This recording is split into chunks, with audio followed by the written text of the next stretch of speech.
Hello there, and welcome to another episode of Muscle for Life. I'm Mike Matthews. Thank you for joining me today for another installment of my Says You series of episodes where I get people to share their disagreements with me, and then I choose things that people disagree with me on, and I address them here on the podcast and explain why my position is what it is. Sometimes I maintain the disagreement. Sometimes people have misinterpreted my position, so it allows me to better explain what I believe is true or correct. And sometimes it leads me to changing my mind a little bit, at least. And so these episodes are almost like a reverse Q&A. And if you want to participate in this series of episodes, follow me on Instagram at Muscle for Life Fitness. And every month or so, I put up a post, every month or two, I put up a post asking for people to just share their disagreements with me in the comments. And then I go through all of the comments and I choose the things that I think are most interesting or that will be most helpful to people who are following me and learning from me. And today's episode is about rep tempo. So Kenneth Rusin asks, why don't you manipulate rep tempo in your programs like other strength and hypertrophy programs? So not an outright disagreement, but a good question and something that I am going to answer in today's podcast. Also, how would you like a free meal planning tool that figures out your calories, your macros, even your micros, and then allows you to create 100% custom meal plans for cutting, lean gaining, or maintaining in under 5 minutes? Well, all you got to do is go to buylegion.com/mealplan, buylegion.com/mealplan, and download the tool. And if I may say, this tool really is fantastic. My team and I spent over 6 months on this thing working with an Excel wizard, and inferior versions of this are often sold for $50, $60, even $100. Or you have to download an app and pay every month, or sign up for a weight loss service and pay every month $10, $20, $40, $50, even $60 a month for what is essentially in this free tool. So if you are struggling to improve your body composition, if you are struggling to lose fat or gain muscle, the right meal plan can change everything. Dieting can go from feeling like running in the sand in a sandstorm to riding a bike on a breezy day down a hill. So again, if you want my free meal planning tool, go to buylegion.com/mealplan, buylegion.com/mealplan, enter your email address, and you will get instant access. Okay, so why don't my programs involve rep tempo manipulation? They involve manipulating load, manipulating rep ranges, manipulating weeks of hard training before you deload. Why, though, do all of my programs recommend a traditional rep tempo of something around 1 second for the first half of an exercise, followed by a slight pause, followed by something around 1 second for the second half of the exercise? And that can be 1 to 2 seconds, really, is what it normally is. It's 1 to 2 seconds for somewhere in between there for the first half. And then a slight pause, so something between 0 and 1 second, followed by the final half of the exercise in something between 1 and 2 seconds. Now, I know some people, they will add a fourth digit, which indicates how long you should pause after completing each rep, but that level of detail is generally unnecessary. So most rep tempo schemes have the 3 numbers: the first half, the middle point, and the final half. And sometimes that first half is the eccentric half, like in the case of a barbell curl where you are contracting your muscles. Sometimes it's eccentric, like in the case of a barbell squat where you are lengthening your quads, at least, for example. And then the concentric flexing of the quads is the ascension, the second half of the exercise. And there are different schemes out there. Many rep tempo schemes are just as I laid out. That's considered the time proven way to lift weights. But sometimes you will be told, some programs, they will tell you to lift as explosively as possible. So that will usually be indicated with an X, meaning that if you can stand up in less than 1 second, then you should stand up in less than 1 second. You are supposed to move as quickly as you can, as explosively as you can, which really is generally a good rule in weightlifting. That will generally help you get a little bit more out of each set, especially as you get deeper into a set. In the case of a squat, for example, exploding out of the hole is a good cue. Try it next time. If you don't explicitly think about that, if you don't try to do that, try it next time you're squatting. As you get deeper into a set, as you are getting closer to muscular failure, really try to focus on exploding upward. And you might find that you can get an extra rep or two than you would have otherwise. Now, usually when programs involve different rep tempos, you have your normal, kind of just middle of the spectrum that I mentioned earlier, that I generally recommend in all of my programming. And then you'll have the lift as explosively as you can at the end of the spectrum. And then you'll have slower rep tempos. And if you go far to the end of that spectrum, you might be told to take 3, 4, 5 seconds for the first half of the exercise, pause for 1 or 2 seconds, followed by 3, 4, 5 seconds for the second half of the exercise. Or sometimes you are supposed to go very slow in the eccentric. It's usually the eccentric portion of an exercise. So think of a bench press, right? So the first part of the bench press is lowering the weight. You are stretching, you are lengthening the muscles that are the prime movers. That's the eccentric phase. So you might be told to take 3, 4, 5 seconds, lowering the bar, touch your chest, hold it there for a second or two, and then lift explosively. That's another type of layout or another type of rep tempo scheme.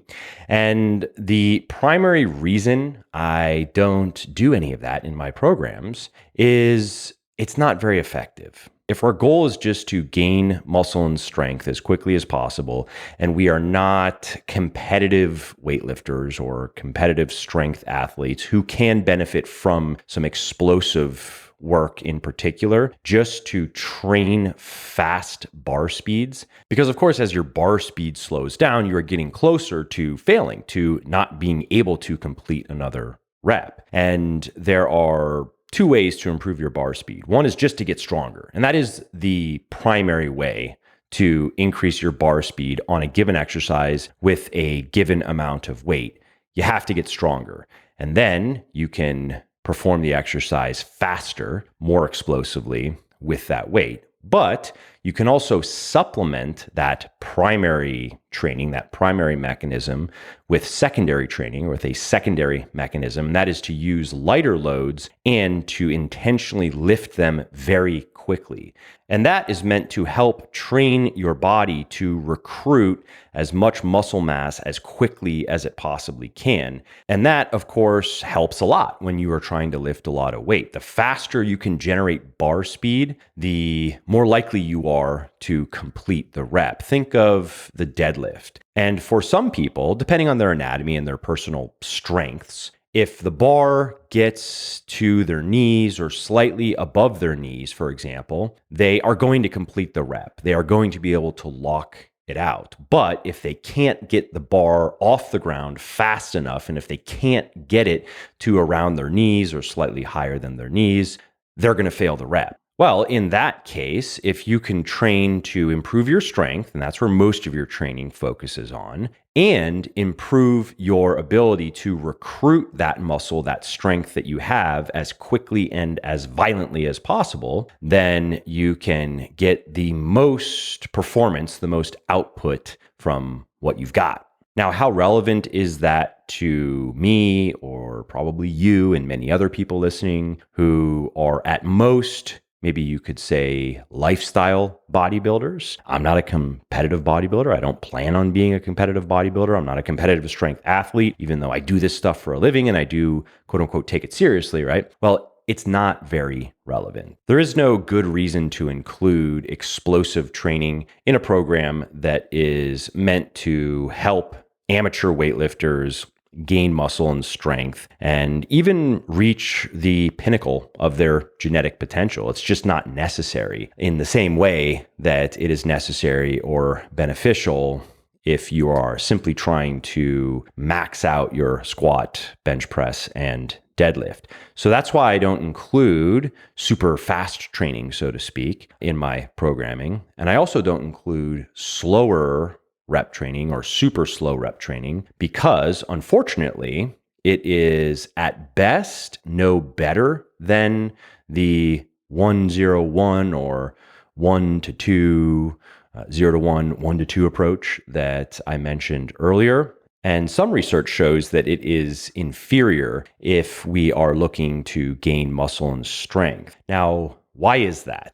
Well, the primary reason is the slower you do an exercise with a given weight, the fewer reps you can do with it. Anybody who has tried some slow training or super slow training has experienced that. And of course, depending on how slow you go, you might get only half of the number of reps or even fewer than you would at a faster tempo across, let's say 3, 4, whatever, however many sets that you're doing. And that's important because total reps performed with a given muscle group over a period of time, that is a major factor in muscle gain. That's why the most effective forms of progressive overload usually start with progressing in reps first. So your total reps with a given weight goes up, and then increasing weight, and eventually increasing sets.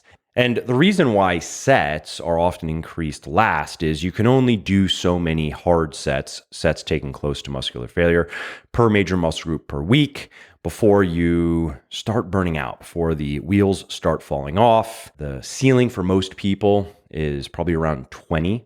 And that also requires a lot of time. But even if you have 2+ hours a day to train, if you consistently do more than 20 hard sets per major muscle group per week, or for most of your major muscle groups per week, including your lower body, eventually things start to hurt. And if you keep going, they start to hurt even more until eventually everything hurts. All of your joints hurt. You are constantly sore. And if you keep going, you just get hurt, a repetitive stress injury or an acute injury. So anyway, coming back to slowing your rep tempo down, the major disadvantage is your total reps performed goes way down. Now, some people say that super slow training or just slow training compensates for that reduction in reps by increasing the difficulty of the reps that you do perform. And that seems to pass the sniff test if you try to train like this, because super slow sets are hard. They do feel harder than faster sets. However, studies show that slow training results in less total work done, and that then reduces the muscle and the strength building potential of the exercise. It reduces the effectiveness of the training stimulus. And I'm not referring to just mechanical research that is then extrapolated into a theory that super slow training is less effective. That type of training has been put directly to the test in a number of studies, and they show 1-for-1 that it produces inferior results compared to normal tempo training. So for example, studies conducted by scientists at the University of Sydney and Pablo de Oliveira University found that people following traditional fast training on the bench press gained more strength than people who lifted with a slow tempo, despite the slow rep tempo group accumulating about 50% more time under tension than the fast rep tempo group in one of those studies. And I mention that because people who advocate for slow training often refer to time under tension and how important it is and how it is a primary driver of muscle building. And by slowing your reps down, you are increasing your time under tension. And what they are missing is that time under tension is a factor. It does contribute to muscle building, but it is not nearly as important as the total amount of tension that muscles are generating. And that is why progressive overload focuses on increasing the total amount of tension that muscles can generate. And you do that, of course, ultimately by adding weight to the bar or adding weight to the machine or to the dumbbell. And if you focus on that plus doing enough volume, then time under tension just takes care of itself. You don't need to train specifically for more time under tension. You just have to do enough volume and make sure that you are getting stronger over time. So back to research on slow rep training, there was a study that was conducted by scientists at the University of Wisconsin, and they found that even in untrained people, a traditional training tempo resulted in greater strength gains in the squat. And finally, there's a study that was conducted by scientists at the University of Oklahoma that found that 4 weeks of traditional resistance training was more effective for increasing strength than slow training. And so all of that summarizes why my programs don't prescribe different rep tempos. And many programs that do are only doing that for marketing purposes. Keep that in mind, because many people see simple programming as simplistic, as inappropriately simple, as less appealing than more complex programming. And so many unscrupulous marketers use that to their advantage and make their programs a lot more complex than they need to be. So people think that there's a lot more thought and research and experience and effectiveness in them. That's also why many programs involve many different exercises, including many exotic exercises, and involve changing exercises frequently and changing rep ranges frequently and using different progression models and sometimes rotating through different progression models over the course of several training blocks and so on and so forth. I think you get the idea. Now, a couple of asterisks. One is if complexifying your training makes it more fun and you are not violating any of the fundamental non-negotiable tenets of effective training, then that's one reason to maybe do some of what I just mentioned. And the other asterisk is that super slow training does have one good use and something I would recommend. And that is if you are dealing with some joint issues or an injury that doesn't completely preclude you from training, but doesn't allow you to use your normal training weights, then you can use slow rep training to produce an effective training stimulus with a lot less weight, which of course is friendlier to your joints or to whatever is hurting. Well, I hope you liked this episode. I hope you found it helpful. And if you did, subscribe to the show because it makes sure that you don't miss new episodes. And it also helps me because it increases the rankings of the show a little bit, which of course then makes it a little bit more easily found by other people who may like it just as much as you. And if you didn't like something about this episode or about the show in general, or if you have ideas or suggestions or just feedback to share, shoot me an email, mike@muscleforlife.com, muscleforlife.com, and let me know what I could do better or just what your thoughts are about maybe what you'd like to see me do in the future. I read everything myself. I'm always looking for new ideas and constructive feedback. So thanks again for listening to this episode, and I hope to hear from you soon.